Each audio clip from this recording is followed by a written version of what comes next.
I mean, we could talk like for hours on this. It's for me, it's always been a layered marketing approach. So a little bit of everything, right? So digital marketing, of course, but a lot of direct mail, a lot of, farming specific areas, a mixture of flyers and letters and postcards that are going out on a consistent basis. If I do have buyers, which I have, I don't know. I mean, I have a database of them, but I also have legit buyers who are like ready to, close tomorrow. I'm writing handwritten letters to sellers in these neighborhoods that are saying, I legit have a buyer. Here's her picture and her name. They want to buy in this community. Are you considering selling? So that is the level of service that I think these buyers need to when they're working with an agent. Like, I've definitely thought about that. I have like one buyer right now, which is nice, right? It's like my first. Yeah, it's exciting. First buyer, right? Yes. And we're looking in the Port St. Lucie area, and obviously things are just, if it's on the market today, it'll be gone tomorrow. Crazy. And so, how do we get creative to find something there? But so the market's just the market bonkers. Is what it is. So. It's bonkers, yeah. I would say because same thing, working with buyers, it's like setting the expectations and just getting them as prepared as possible. And I think the longer, I have a client who we finally got them new construction in Port St. Lucie, because for I'd say a couple of months, they were looking at the resales because they wanted a house with a pool. New construction homes are not being built with a pool. You got to put a pool in after the case. They might have a community pool, but most builders are not putting pools in. So at a certain price point. Luxury, yes, most of the time they have pools. But anyway, for a while we were looking at the resales. And yes, I mean, it goes on the market one day. It's 7 offers on it. Forget it. You don't have a chance, especially if you have a house that you have to sell. A lot of people... No more contingent offers. It's crazy. Yeah, it's so really the biggest thing to do in that case is you have to have your finances so in order. You have to have that pre-approval, not a pre-qual. You have to explain to the buyers what the difference between Rocket Mortgage pre-qualification that you type in, and they spit something out versus a actual pre-approved desktop underwritten approval from a lender is, and what that process entails. And it's like doing all this due diligence up front to get the lender everything they need so that we can close quick. We have everything. You are 100% approved, ready to go. And I think that with a lot of buyers, maybe in the beginning, they might say, well, they're not incentivized, or they don't feel motivated to get their docs into a lender. But once you take them out and they see, oh, that went under contract, we have to be able to jump. The house they looked at today, right, it's gone. It's not there anymore. Yeah, especially if we have to wait 24 hours to get a pre-approval from a lender. Forget it. You have to have all this stuff up front and ready to go, and have that auto notification, and work with a buyer agent who knows those markets.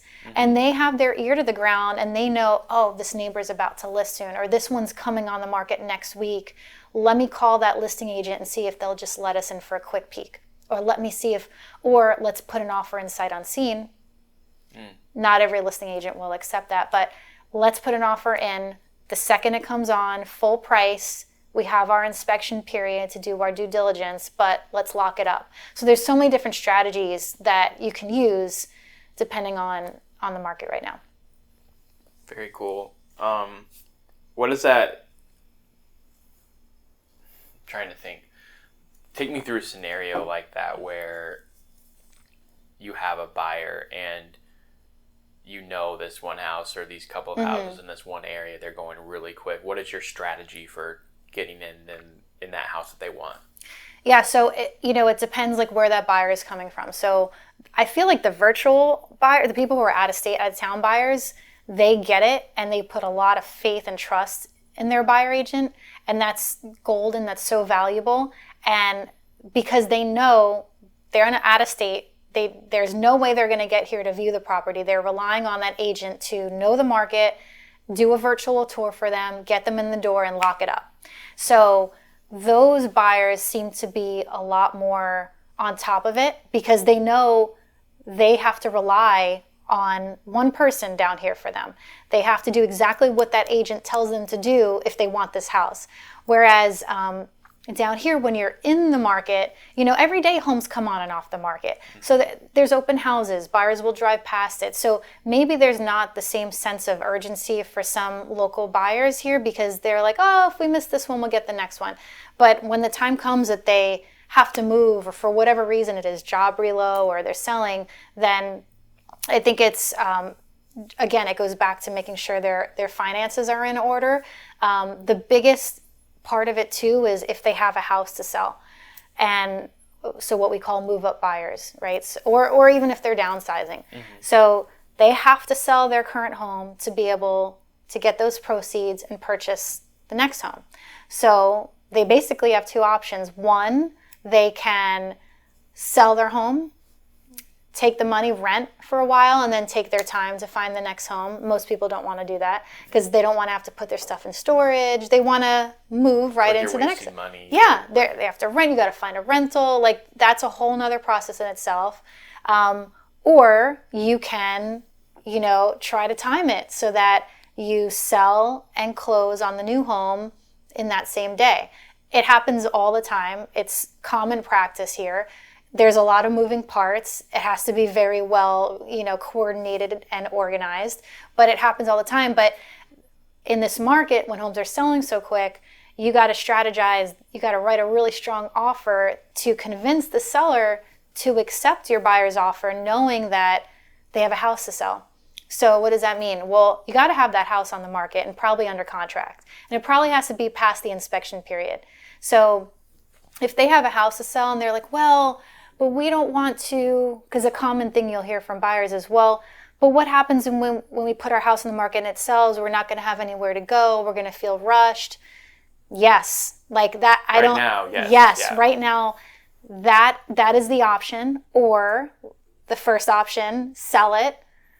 If you have friends and family, you can stay with for some time, or try a lease back. Like you can do close and then do a post-closing occupancy if the new buyers will allow you to stay in the home for a little bit time while you're still looking for your new home.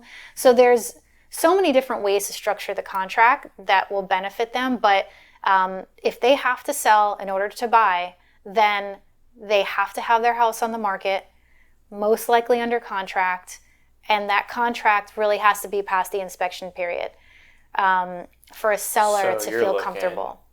So for a seller to feel comfortable, you're really looking at only probably a 15 to 20 day gap of that they have to make their decision. Yeah, I mean, listen, every seller has their own motivation, right? If it's a seller whose house has been on the market for a year, they might be a lot more open and willing to work with that buyer. If it's a seller who has 5 other offers, why would they possibly take your offer over someone else's who doesn't have a house to sell? It just won't happen. So, and I've even written up offers that are over asking price, but because they have that contingency, the seller still did not accept it. And I don't really blame them, because when they have other offers on the table that have one less contingency on them, it's more likely to close for them. And that seller probably has to go buy something else. They may have a contingency on their home. Exactly. So it has this domino effect, this ripple effect that, it's like a case-by-case basis. You have to know the motivation and timing for both the buyers and the sellers. And I mean, there's addendums, there's different ways to structure the contract. There's a kick-out clause that you could put in place. Like I mentioned, there's a post-occupancy clause that you could put in there. So there's things that you can do to try to. What is a kick-out clause? Okay, so a kick-out clause it's a great feature for a seller to accept an offer that has a contingency on that buyer having to sell their home. It allows the seller to continue marketing the property. So they typically put it in backup status, but they can continue marketing it and showing the property and trying to get another buyer to come on.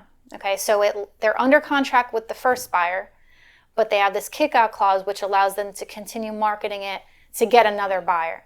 Now, if they get another buyer who does not have a contingency, they give that first buyer, the original guy, basically first right of refusal, saying, if you want this house, you have to take off the contingency. You have to remove your contingency and move forward with buying the house. Because I have another guy. Because I have another guy who's ready to go. Yeah. So, and you know, at that point, like in time, maybe the buyer has their house under contract and they're past the inspection period and they are confident that, you know what, I'm going to take the risk here, but I'm pretty confident my house is going to sell and close. So, okay, I'll remove the contingency and move forward with buying it without. Other people might say, I don't feel comfortable. I'm scared. You know, I'll take off. You know, we'll cancel the contract. Got it. Yeah, but it's a great tool. So how are you making? What does a strong offer look like from you when you make an offer? I mean, is it just monetary, or is it, what does that look like? No, it's not. It's like the whole term. So, and I also go back to saying the relationship between the buyer agent and the listing agent is important. I'm not saying that they have to be friends. This industry is so small, so most people like... Is it? There's like 50,000 agents. There's 50,000. There's probably more than that, but like 5% of them are actual full-time top producing agents who do most of the business here. Small. And that circle is small. Okay. So like you can see, I'm trying to get in that circle. Yeah, you and me both. Like, I mean, like little by little. Yeah, but you see, I mean, some of the bigger teams, you just know who you're working with, you know, like you know they're a professional group. You're going to have a good process, a good transaction with them. So regardless, it's just building that professional relationship with that other agent.